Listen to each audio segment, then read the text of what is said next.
This episode is made possible by NetSuite by Oracle and Brex, the AI-powered spend platform. Hi, this is Rajat Bahari, CFO of Icertis. You're listening to CFO Thought Leader podcast. This is episode 1016. The company has been so successful in its core markets that we are now looking at going into additional markets. So as an example, in our tax business that most folks would know as TurboTax, we have historically focused on the do-it-yourself tax category, where if you look at our revenue, if you look at the $4.5 billion category, we are a meaningful size player in that space. But we are now excited about disrupting the $21 billion assisted tax category, where our market share right now is closer to zero. On the small business side, we have been immensely successful in the small business component, but we are focused on going mid-market.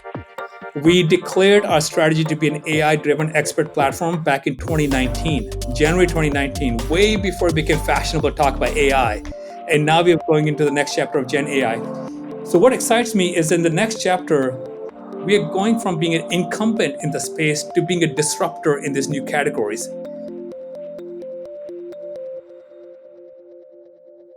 Hi, it's Jack. On today's show, we speak with Sandeep Aujla, CFO of Intuit.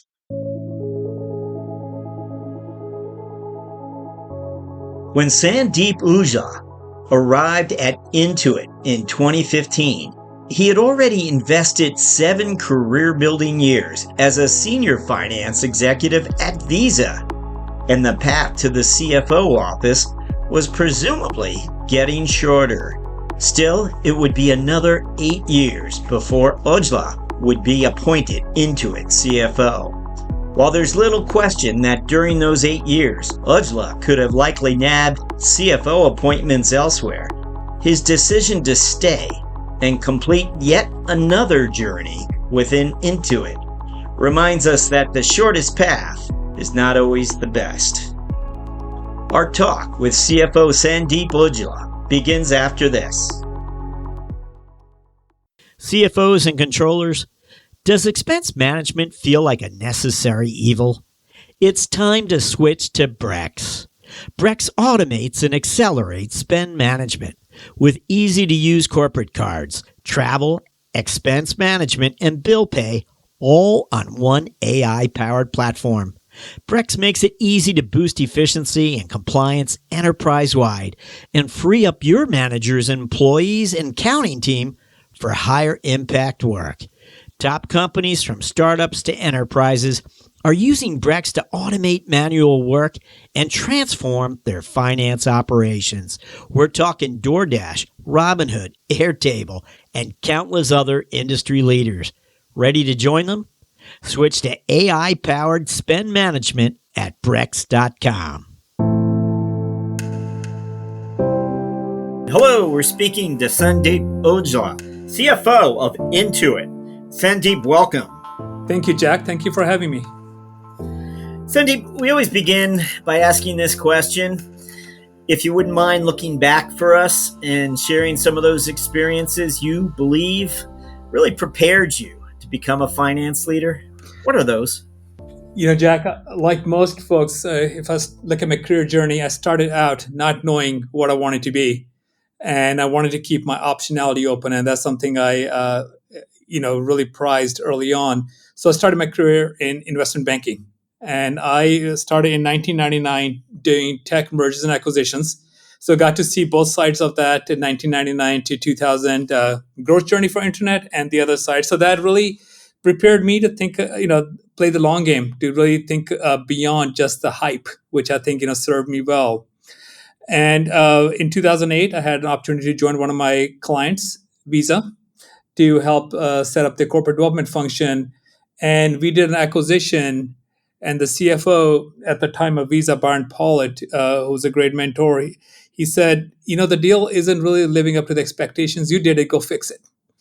That to me was my happenstance introduction to finance that really prepared me for what I envisioned the role of finance. On one hand, you are there to preserve the value that exists in the business.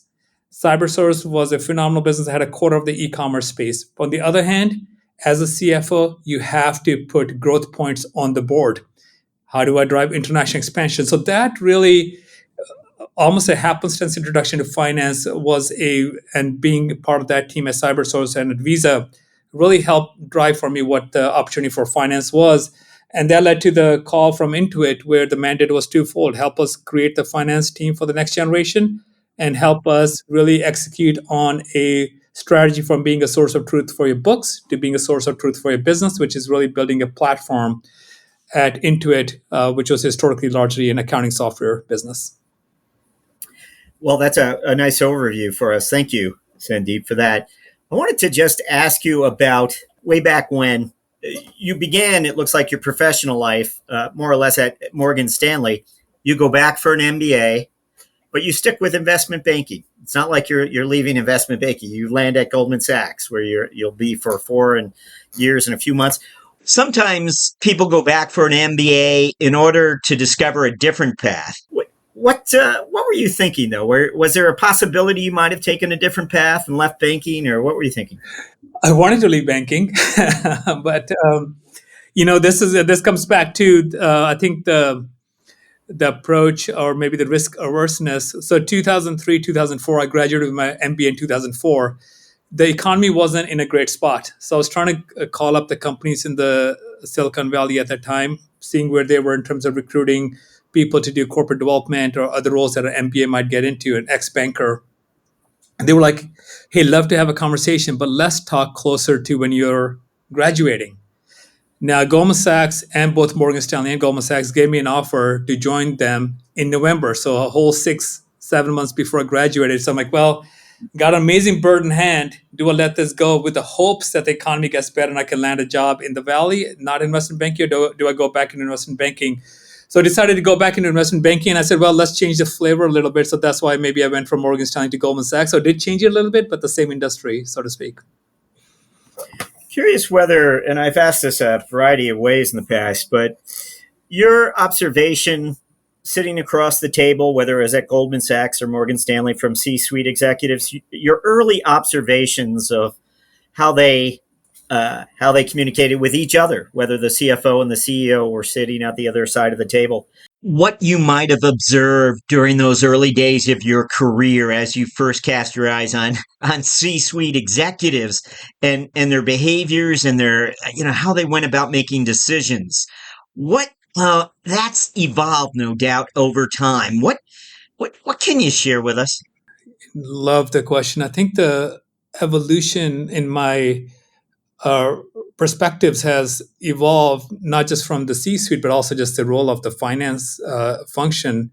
So I remember when I was in M&A, the finance team would really get involved more in helping model out the deal or helping us understand some of the nuances with the deal structure or the loss carry forwards, NOLs, or the tax structure, et cetera. And the CFO would engage in with a broader lens, but still very much honed in on the financials of the deal, and left the strategy more to the CEO or to the head of product that might be involved in the acquisition. When I got into the business and when I started engaging in this seat, what I learned is the CFO is very much so, in this day and age, a proxy for the CEO. You have to, of course, nail the numbers. You have to nail the core part of your role, the governance aspect. That all earns you the right to be strategic and influence the business other ways. But that more or less is table stakes. Where you really differentiate yourself is by engaging the teams on the vision for the art of the possible, where we're trying to take the company not just in the 1 or 3 year financial plan, but where we're trying to take the company 5 to 6 years from now. So my role here, I'm very much engaged with our S team, which are the top 36 people across a company of about 18,000, in helping lay out the vision for what's the art of the possible, where we're going to take this business 6+ years from now. How do we unlock new market opportunities for us? How do we write the next chapter of growth for our business? And of course, laying that in with the operating rigor and the operating plans and the financials, but really playing that proxy to the CEO. That was the biggest delta from what I thought the role of finance was and what I'm living day in, day out for what the role of finance, and particularly the role of the CFO is. While you're at Visa, you step into, I think, a number of CFO roles, whether they're unit CFO roles or geographies. Your biggest step seems, in my way of looking at it, when you come to Intuit, you're sort of stepping out of financial services in a broad sense for the first time, or maybe not. Maybe you look at it differently. But can you share with us that decision? And again, we want to talk to you about Intuit, but right now we're just curious about that decision to ultimately leave Visa and step into a software developer. It very much, you picked on the right trend there. It was a tough decision. I remember it took about 6 weeks to make the decision. And really, it came down to my core belief that I shared earlier, which is preserving optionality. I knew I wanted to be in the C-suite role in a tech company. And Visa had a very unique business model. And there's really one other company with a business model, MasterCard. And I'm like, how do I actually open up the aperture to learn a whole set of skills and open up my build a toolkit that will be applicable to a broader set of companies? So what excited me about Intuit was exactly that. We were setting up a SaaS business. I had no experience in SaaS. I couldn't even spell LTV at that point, right? So it was a whole new set of concept, and helping drive the transition from a desktop business to a cloud business, helping build out an ecosystem of services that small business and consumers would take on in addition to the software. That platform thinking was completely different than what I would have learned at Visa, and that was the primary motivation to come into Intuit. On top of that, as I went through the recruiting process, the company was just so special. It is a company, if I can tell you, many companies talk about, the employees talk about their investing in talent. This company lives as value, and I learned that from week one here, and I started getting the feel of it during the recruiting process. So very much feel super fortunate to have found Intuit, and it definitely was a massive unlock for my career trajectory. We always like to ask this before, again, we talk to you about Intuit. Was it a recruiter who helped you find the opportunity? Did they go looking at Visa? I don't think so. No. You know what happened? I still remember. So I go to the same barber that I've been going to since I was 12 years old. The guy who cut my hair when I first got from India still cuts my hair. So I was sitting in his waiting chair, and I got a text from Ned Siegel, who went on to be the CFO at Twitter. And Ned was here, and he ran finance for a small business group. He had a list of people that he wanted to recruit. And our former CFO, Neil Williams, who used to be the CFO of Visa USA, had a list. And they both had this one guy on their list. They're like, well, let's go text this guy. So it was an outreach from Ned Siegel. And then he sold me on the opportunity and convinced me to join Intuit. So that's how I came to Intuit. Well, that's a great then segue for us. Again, we want to know about Intuit today. Of course, we know these products and brands. It's been around since the 1980s. I had to look at that twice. That I was like, that's right. So it's gone through quite a few technology evolutions over time, chapters. Who's Intuit today? Tell us about this company today and what it means and represents. Inside its marketplace. Intuit is a young 40-year-old company with a long history of disrupting itself and reinventing itself. And that is the overarching theme. We are a company that supports 100 million customers, about 90 million consumers, about 10 million small businesses. And it's a company that is very much rooted in helping address the key needs of those customer bases. So everything we do, our entire strategy is based on what's the key need for the consumers, what's the key need for the small businesses. And the Intuit of today is an Intuit that is a platform of services. It's largely a fintech company. We are a platform that's serving consumers and small businesses.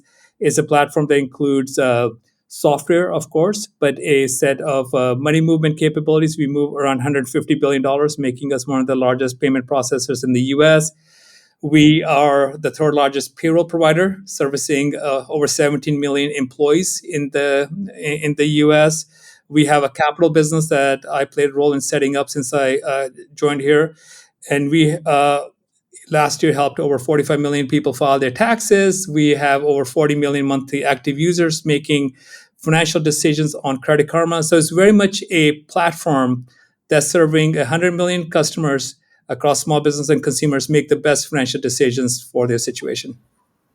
And again, you arrived in 2015, so you've got to a sense of the company, the culture. That was all behind you when you step into the CFO office in 23.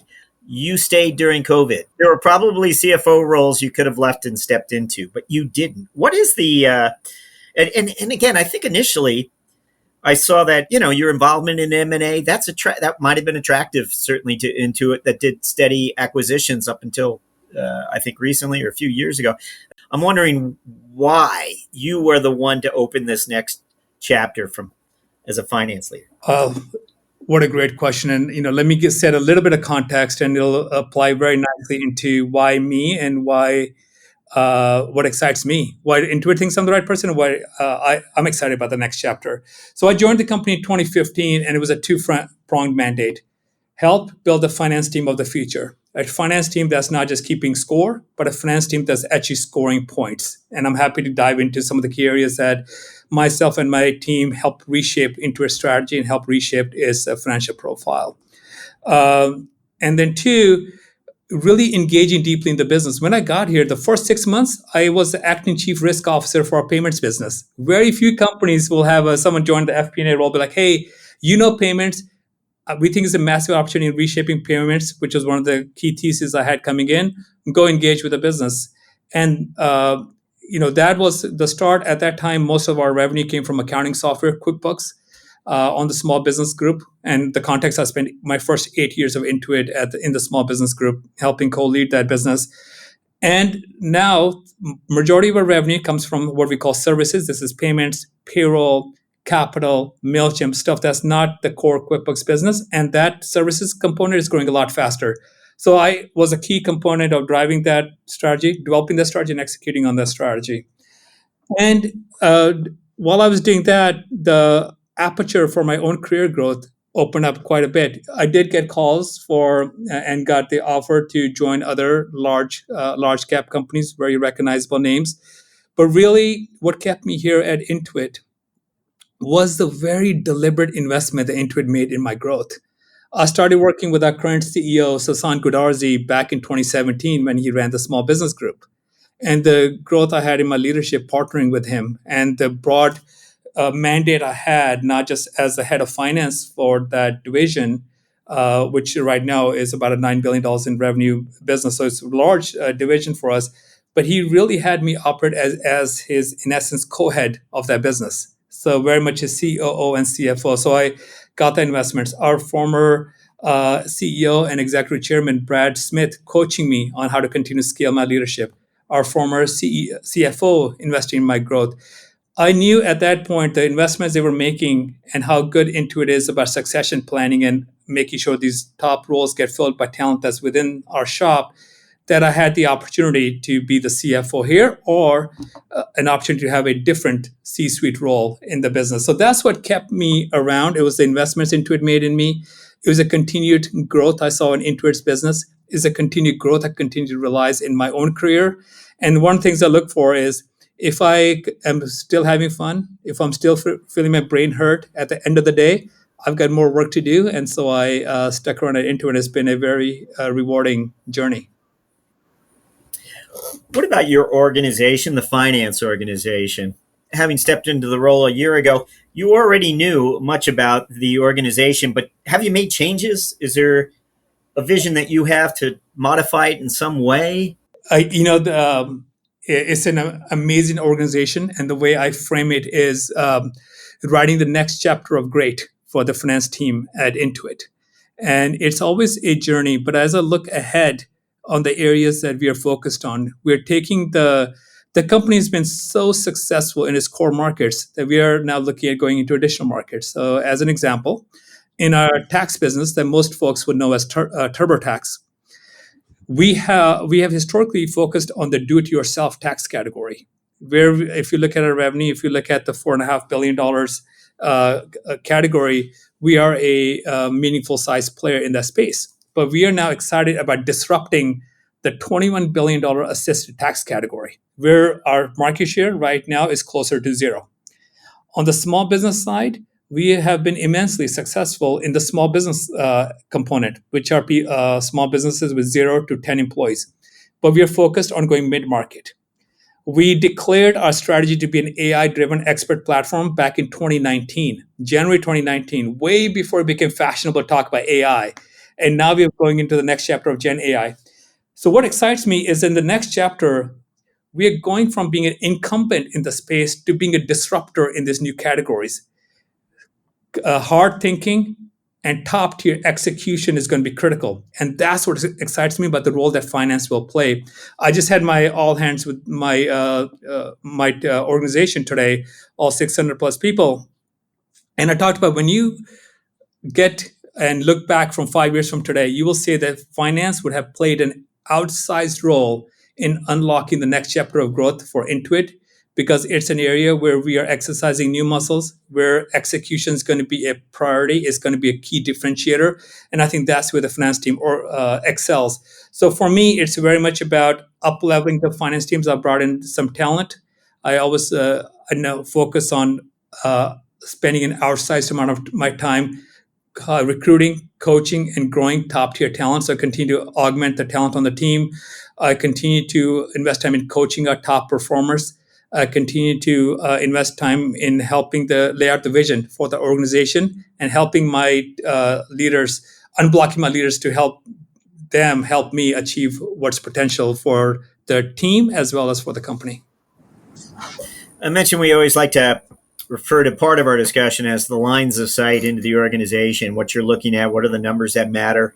Seems as you seek to grow into middle market accounts, your lines of sight would have to understand better those customers, how they behave online, what causes attrition with larger customers versus smaller customers, the demands of serving mid-sized customers, one would think would be greater.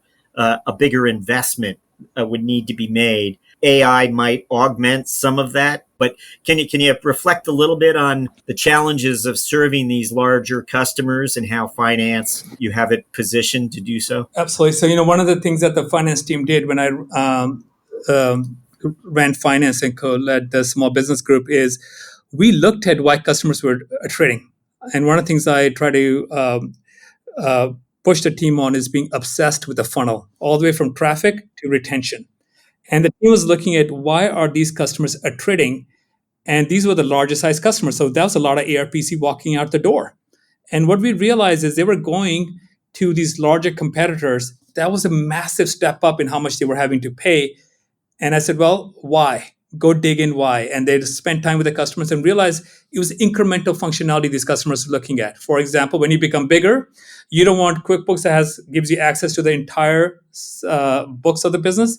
You want HR to have certain aspect visibility. You want marketing to have other visibility, sales to have another visibility, finance to have different visibility, and which we call rules and permissions. That was an easy build for our team. Building multi-entity because you have multiple branches, you have multiple subsidiaries.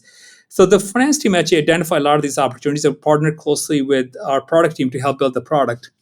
And now we are investing in the go-to-market motion. Historically, we like to close the deal on the website. So if you had to talk to us, we considered that a bug. But now in mid-market, that's a feature because most of those deals happen by having consultative sale with a salesperson.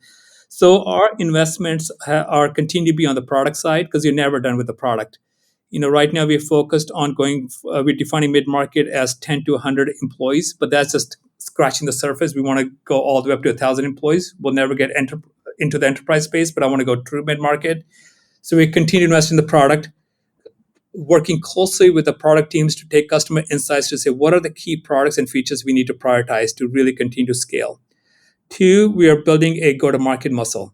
Account managers, business development managers, sales operations, those are net new muscles for us. And working closely with the go-to-market team to help build that functionality. And then leveraging AI. What we are doing is bringing experiences of AI to our customers because the customer doesn't want to go through a workflow. They want to go through an experience. We're bringing those AI experiences to the customers, but also leveraging AI internally. How do we leverage AI to make our sales team more efficient? These customers want concierge support. How do we make the concierge support much more effective by using AI? And so it's very much an area that's I would say a continuum we continue to execute on. And as I look ahead over the years to come, I think it's going to be the key driver of Intuit's acceleration of growth. Want to talk to you about your FP&A talent and whether you have rethought or changed perhaps how you deploy your people. Has your mindset when it comes to FP&A changed, how you use those resources?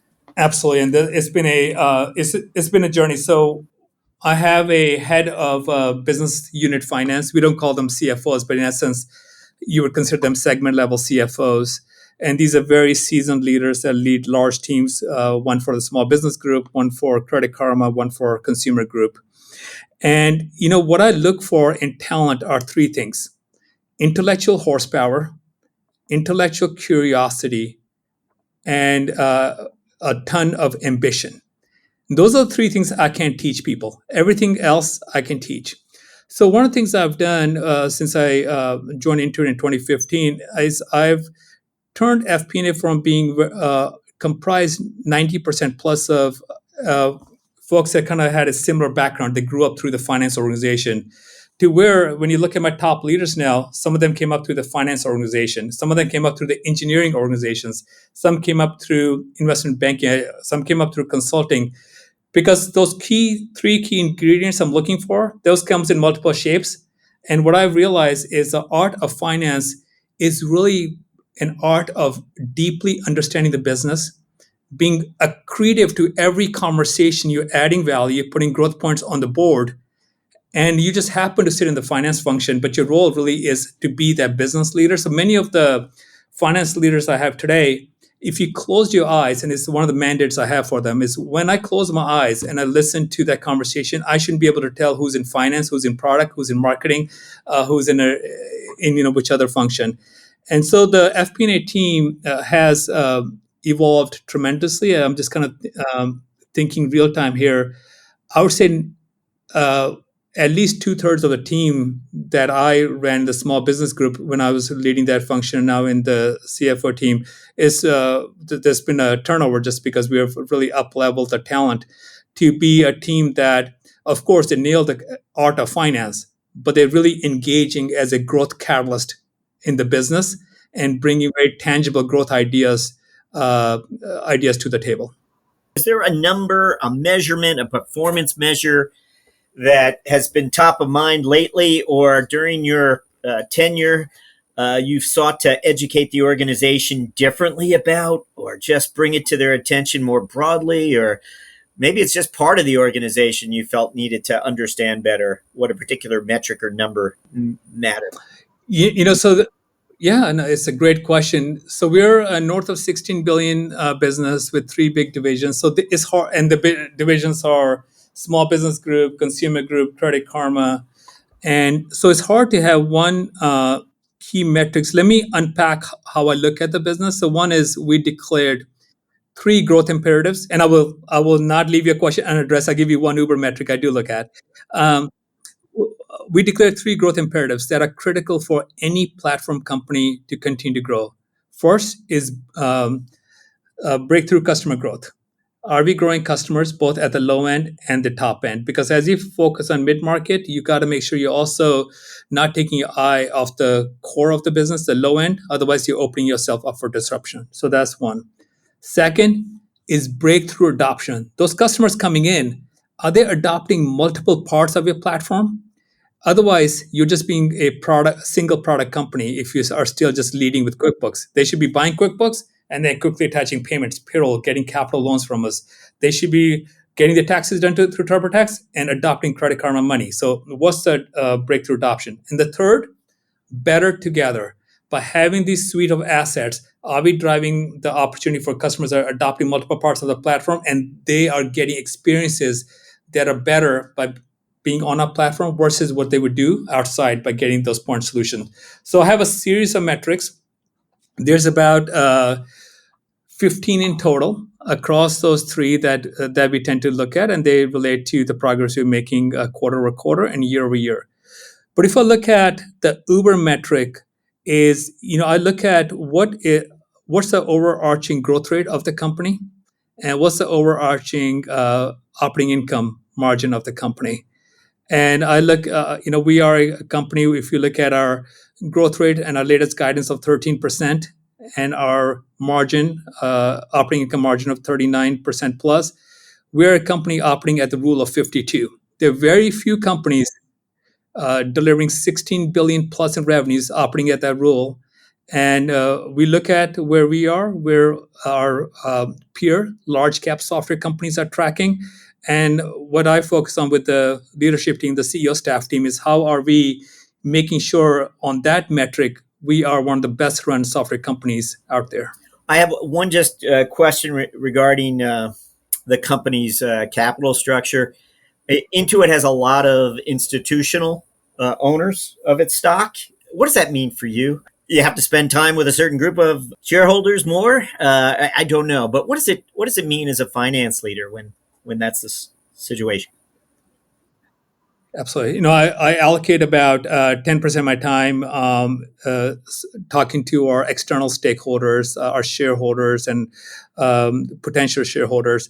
And the beauty of having these long-term investors in your capital structure is that they know what you're trying to execute. They know, and they know the company, they know the management team, and their questions are much more about what's your strategy, how are you differentiated, and how are you going to execute, not just this year, but over the longer term horizon. So it's actually, I find some of those conversations to be the deepest and the most relevant and value-added conversations for me as a leader to walk out of, to really have gained insights from.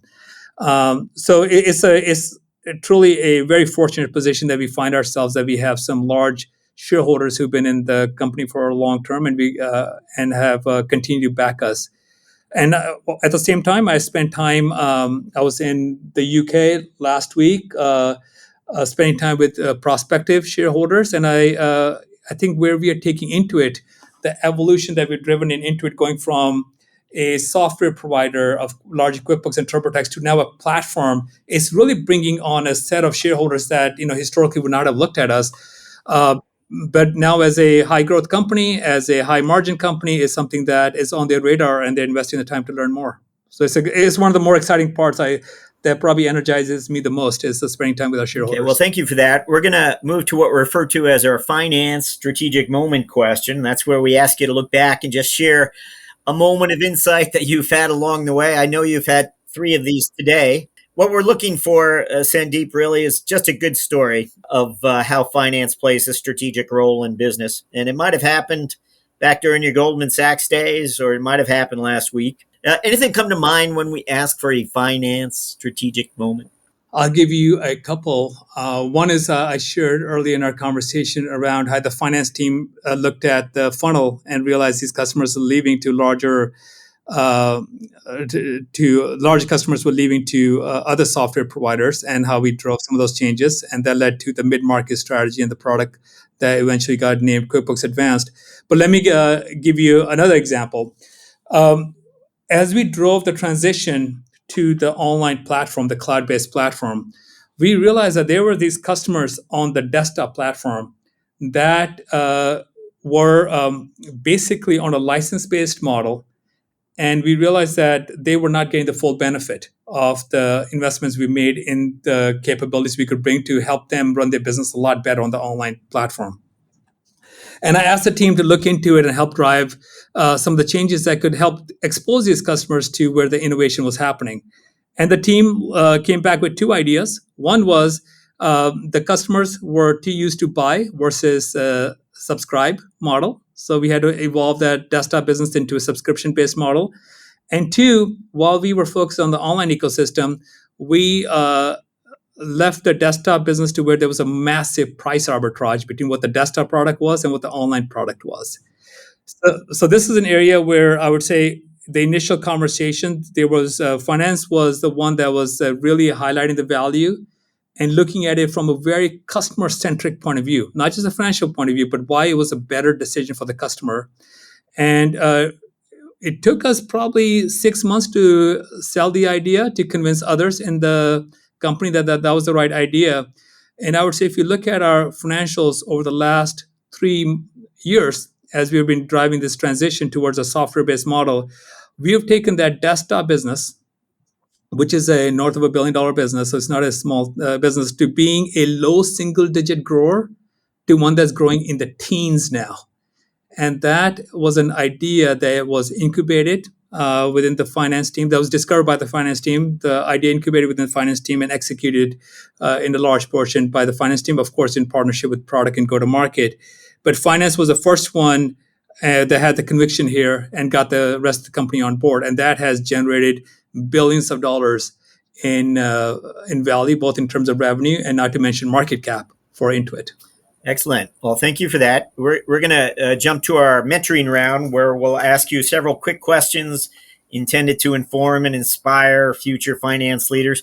You know, as long as you had looked into the C-suite and had collaborated with C-suite executives over your career, when you arrived in the CFO office just last year, there must have been something you wish somebody still had told you, something that was a little unexpected, despite the fact you had worked so closely with C-suite for so many years. What would you tell us?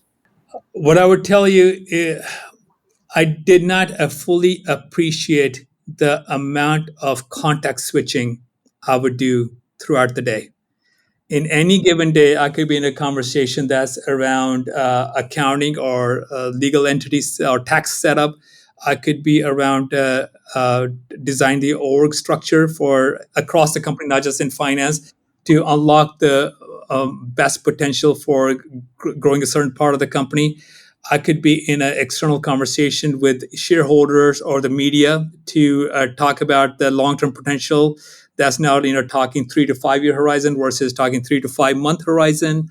And I think that was an area I kind of had a sense I would do a lot of that, but I didn't have a full appreciation for just what a big role you play once you get into the seat, particularly the CFO seat, because you're not just having a conversation around the finance topics. You're in essence the proxy for the CEO, and you're engaging in the same spectrum of topics that she or he would be engaging in. And that was something that took, my brain muscle a little while to get used to.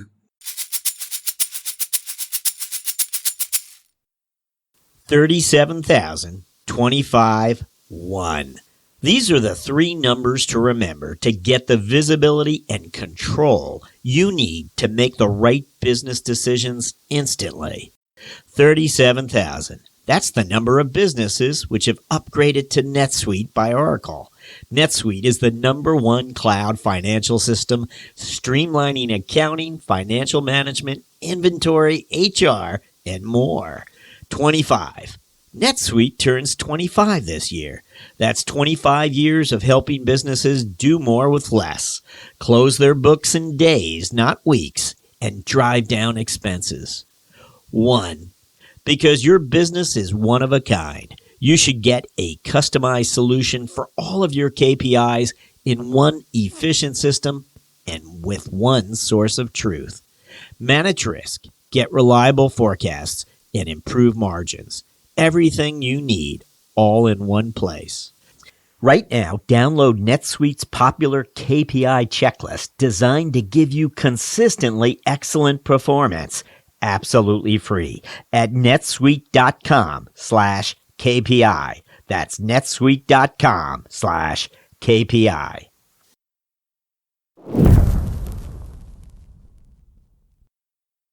We always like to ask our guests, Sandeep, to reflect a little on the personal side. We're wondering if there's something many of your colleagues don't know about you, some interest, something you do outside of work. I don't know, might have been something you did years ago, something most people don't know about you.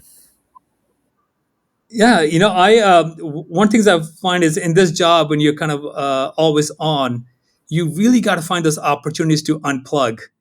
And I tried doing various things. When you're playing sports or lifting weights, you still have the time to think about work.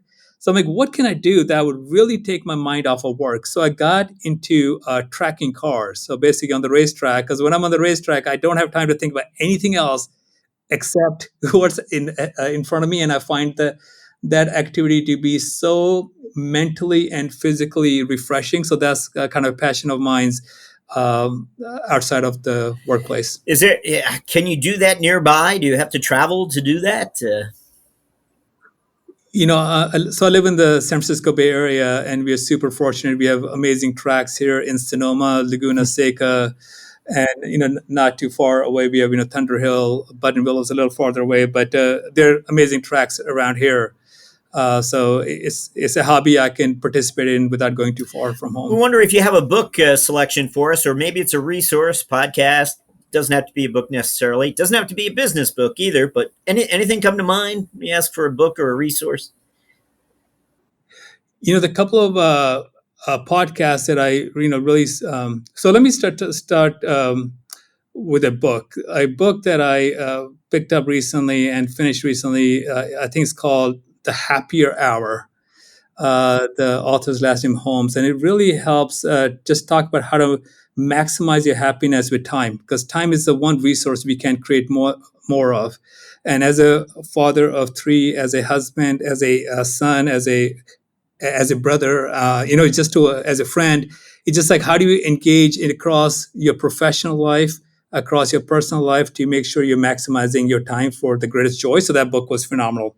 In terms of the podcast, and I'll leave the business podcast aside, because those will be kind of the cliche answer for a CFO.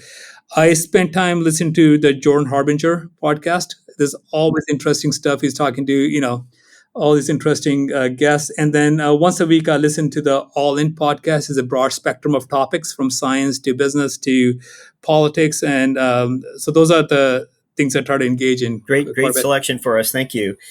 We are up to our final question. Sandeep, we're going to ask you to look forward, and we're wondering what your priorities are as CFO of Intuit for the next 12 months. What are those priorities for you? There'll be two priorities. One is as a leader for the business, not just for the finance function.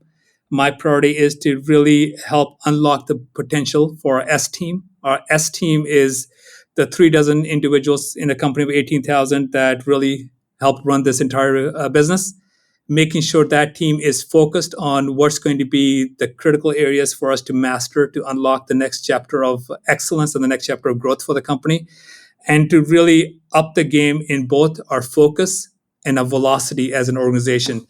And to me, focus plus velocity equals execution. So that, in essence, is my top arching focus. The second one is, I'm entering my second year as a CFO, and continue to invest in our talent, and continue to augment the finance organization.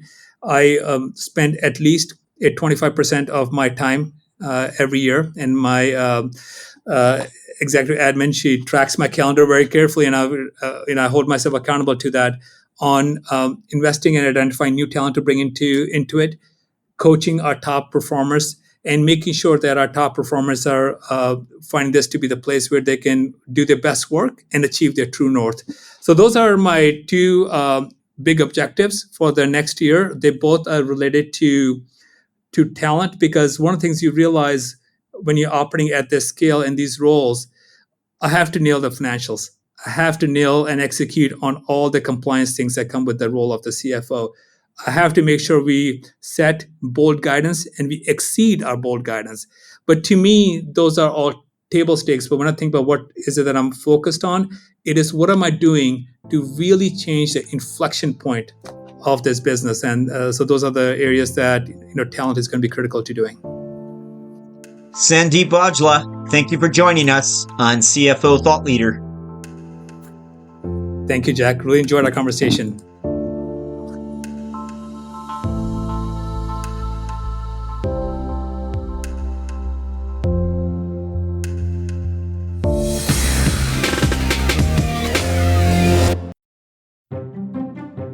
Hello, listeners. Jack here. I hope you've been enjoying some of our recent CFO Thought Leader episodes. To better serve you, we need your feedback. And our 2024 listener survey is now live. What do you like about CFO Thought Leader? What don't you like about CFO Thought Leader? This is what we call continuous improvement. We want to serve you better, but we can only do that by hearing from you.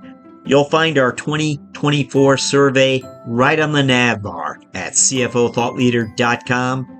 To demonstrate our gratitude, survey takers will receive a $10 savings coupon on the purchase of our new book, The CFO 500. Take the survey and the coupon is yours. Please help us serve you better. And as always, thank you for listening.